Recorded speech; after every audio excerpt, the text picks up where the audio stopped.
안녕하세요. 결혼한 지 1년 된 30대 여성입니다. 한창 신혼의 단꿈에 젖어 있어야 할 제가 이런 사연을 쓰게 된 건 바로 양심을 팔아먹은 시어머니와 신우 때문입니다. 진짜 현실 세계에 이런 인간들이 존재를 한다는 게 믿기지가 않네요. 남편과 저는 지인의 소개로 만났어요. 저보다 3살 많은 남편은 식당 2개를 운영하는 자영업자입니다. 저는 중견기업을 다니는 평범한 회사원이고요. 처음에는 둘 다 결혼 생각까지 하고 만난 건 아닌데 만나다 보니까 여러모로 잘 통하더라고요.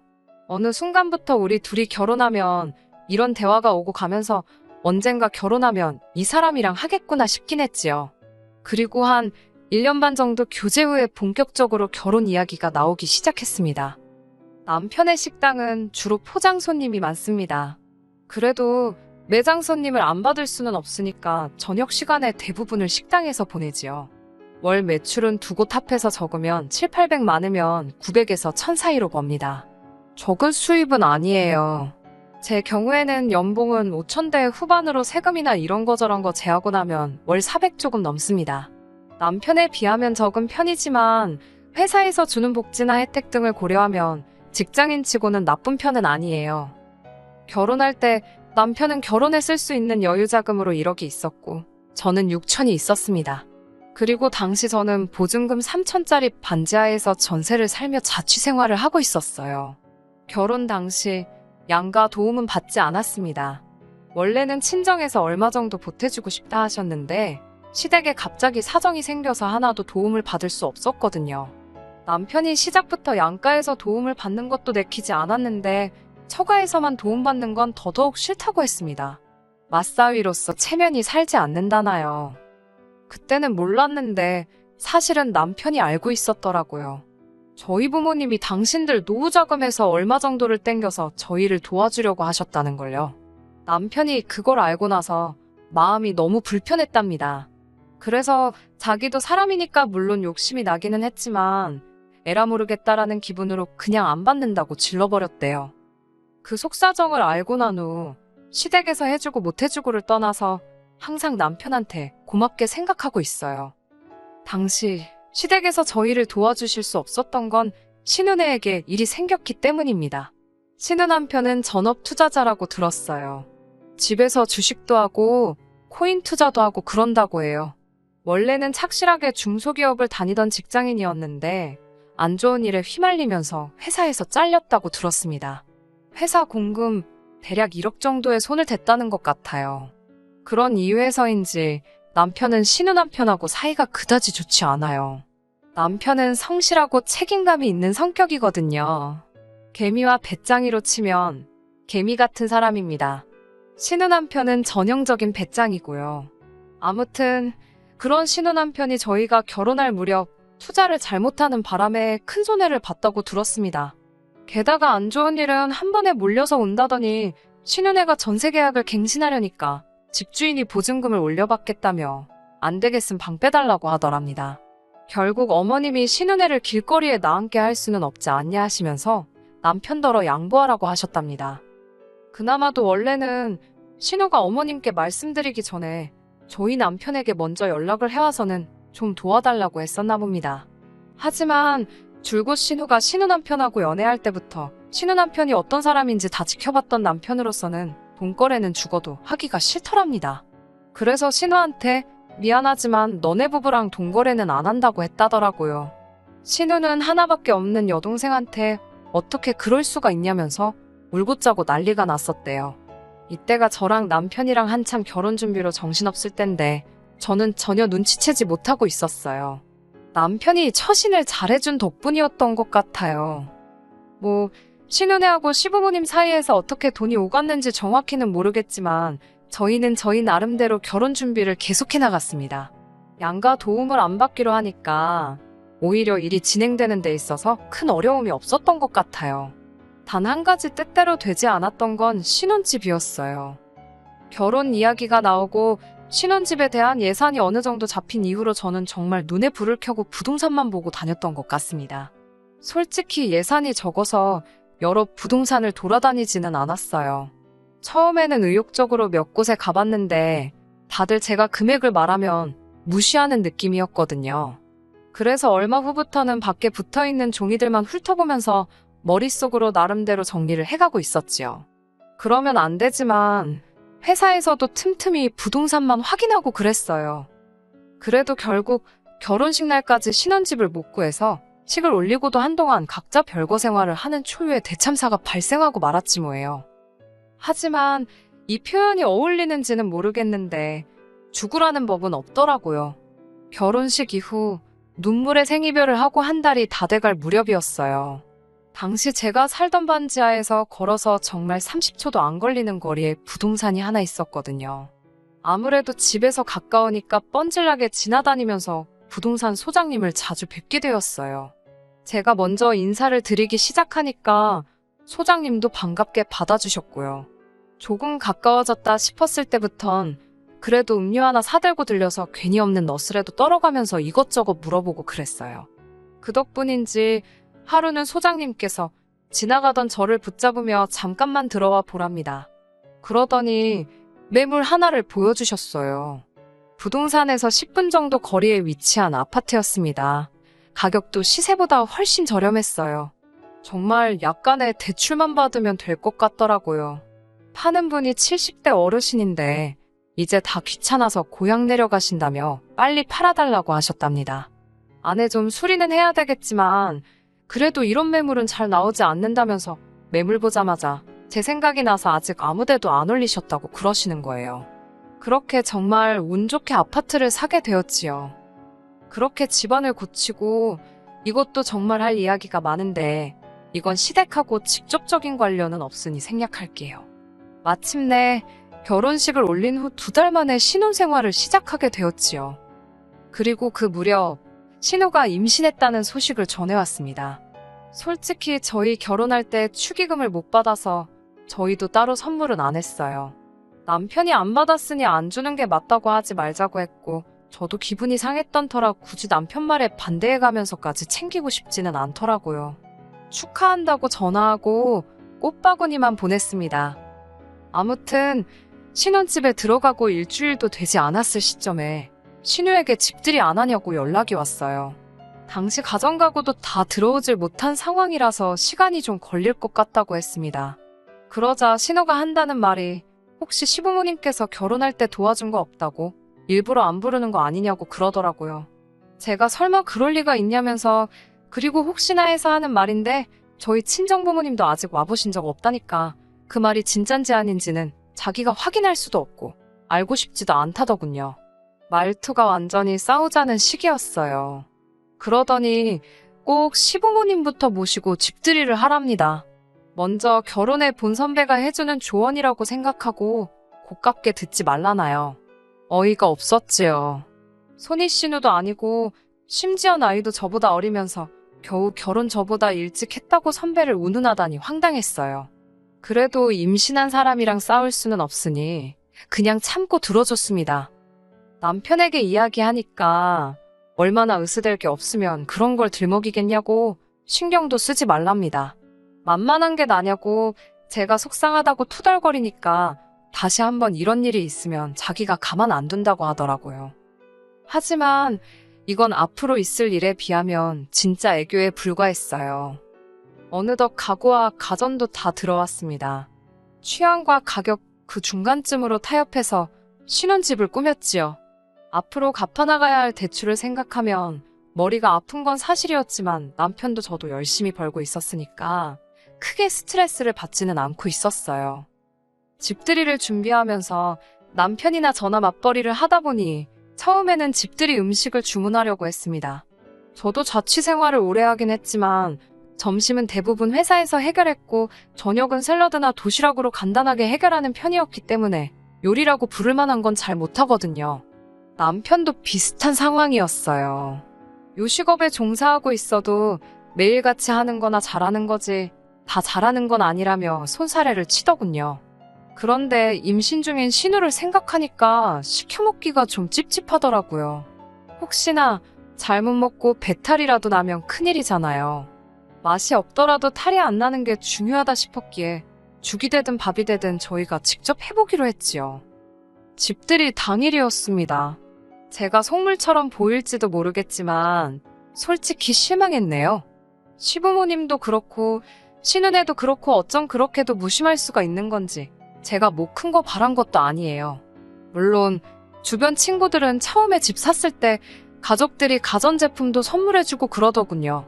저희 친정부모님도 저희 결혼할 때 따로 못 보태주신 게 마음에 걸리신다면서 가전 살 때 쓰라고 500만 원 주셨고요.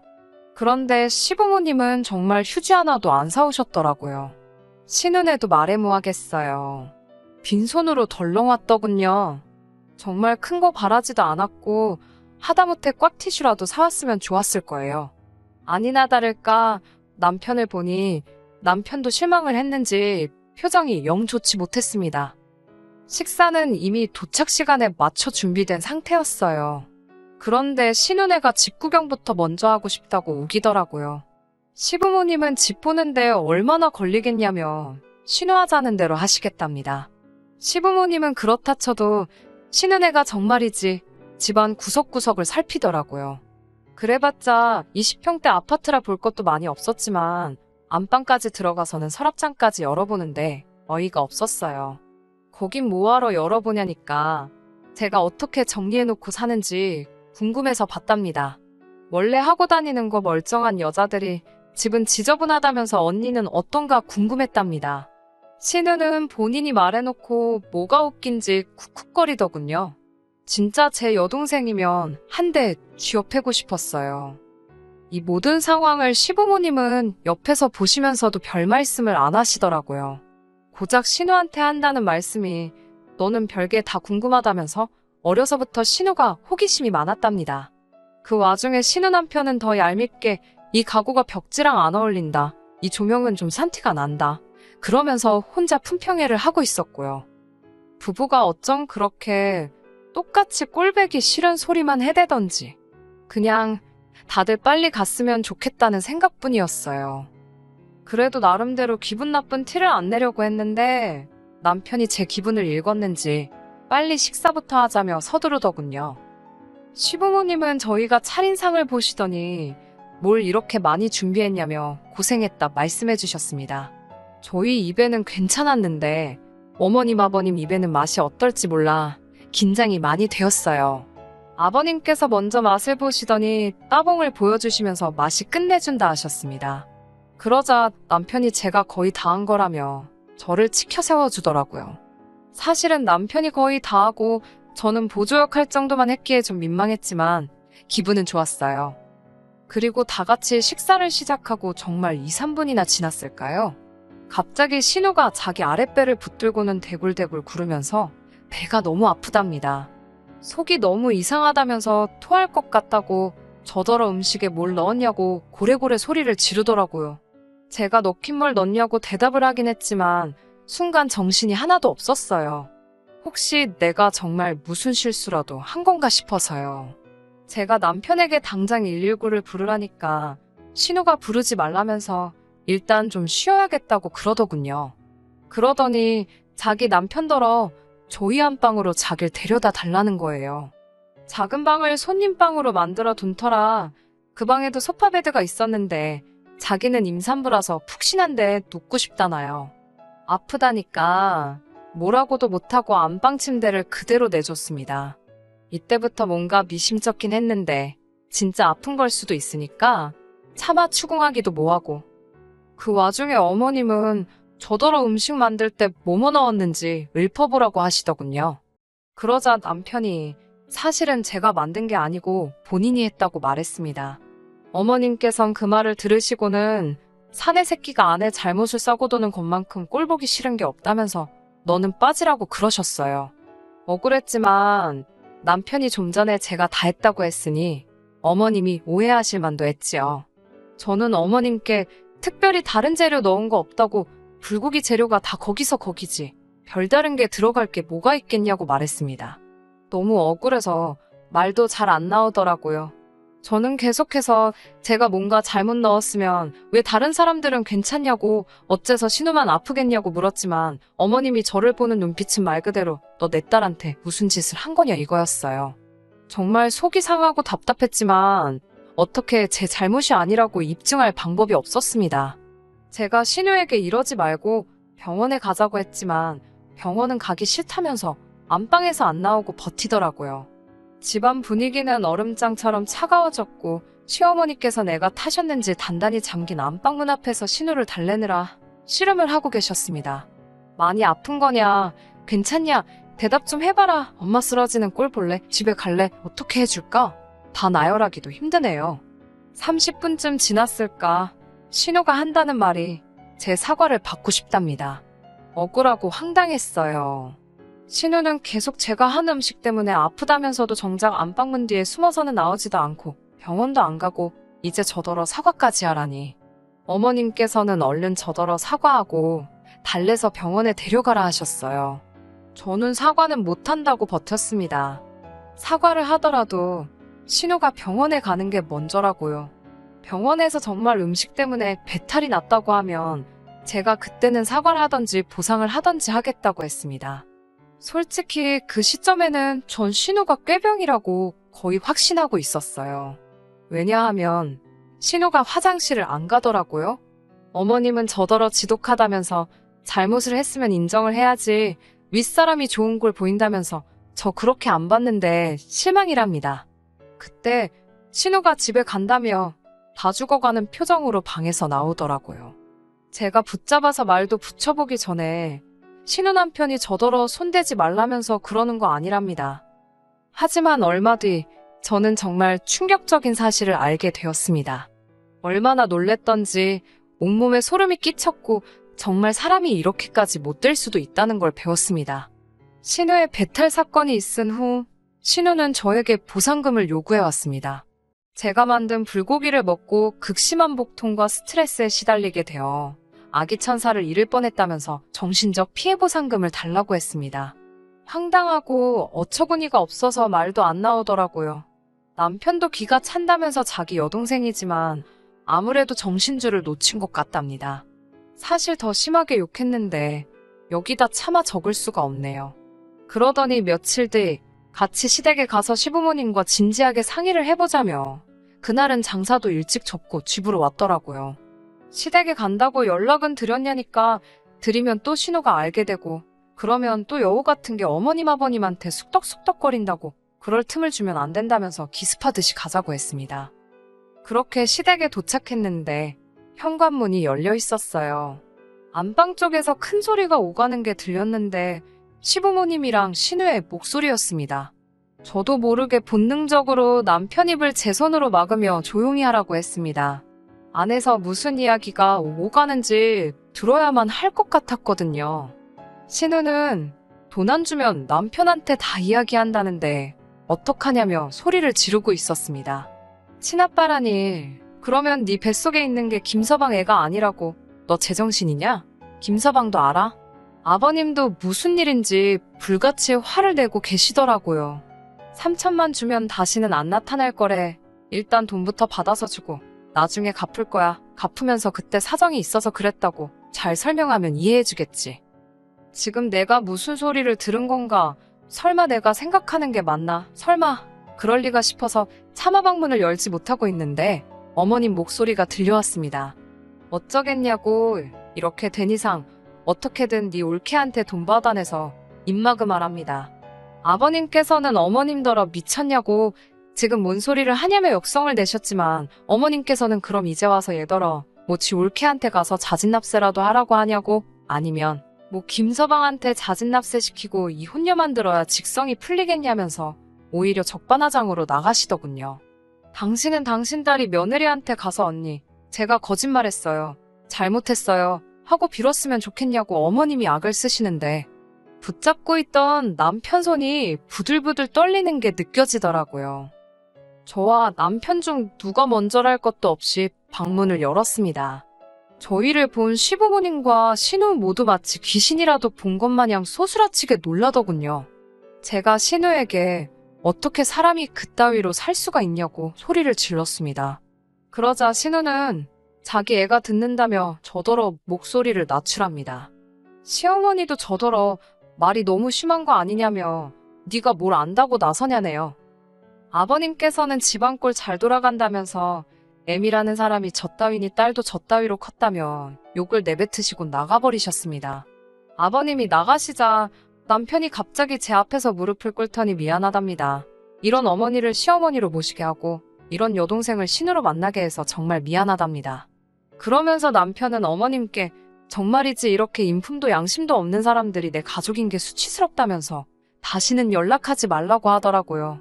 어머님은 어안이 벙벙한 표정으로 어떻게 그런 말을 할 수 있냐며 남편에게 따지셨지만 남편은 그 어느 때보다 냉정한 표정으로 길에서 만나도 아는 체도 하지 말라고 하더군요. 자기가 죽어도 찾아오시지 말라면서요. 남편은 곧이어 신우에게 네 올케한테 제대로 사과하라고, 그러지 않으면 네 남편한테 내가 다 이야기할 거라고 엄포를 놓더라고요. 저는 이때만 해도 남편이 신우한테 그냥 겁주려고 하는 소린 줄 알았습니다. 일주일이 지나도록 역시나 신우에겐 아무런 연락이 없었지요. 딱 한 번 진짜로 돈 안 해줄 거냐는 연락 빼고요. 문제는 저희 남편은 한다면 하는 사람입니다. 결국 남편은 신우 남편에게 진짜로 연락을 했더군요. 딱 한마디 했대요. 애가 태어나면 친자검사나 꼭 해보라고요. 신우 남편이 갑자기 그게 무슨 소리냐고 따지고 들길래 네 마누라나 장모한테 가서 물어보라고 했답니다. 그러면서 한다는 소리가 그래도 여동생이라서 애 태어나기 전에 자기 입으로 자진납세할 기회는 준 거라네요. 솔직히 팔은 안으로 굽고 부모 자식은 천륜인데 언젠가는 다시 만나게 되지 않을까 그런 생각은 들어요. 그걸 제가 언제까지 막을 수는 없겠지요. 뭐 지금도 제가 막는 건 아니고 남편이 선택한 일이지만요. 그래도 당장은 남편이 든든하게 제 편에 있어주니까 다행이다 싶습니다.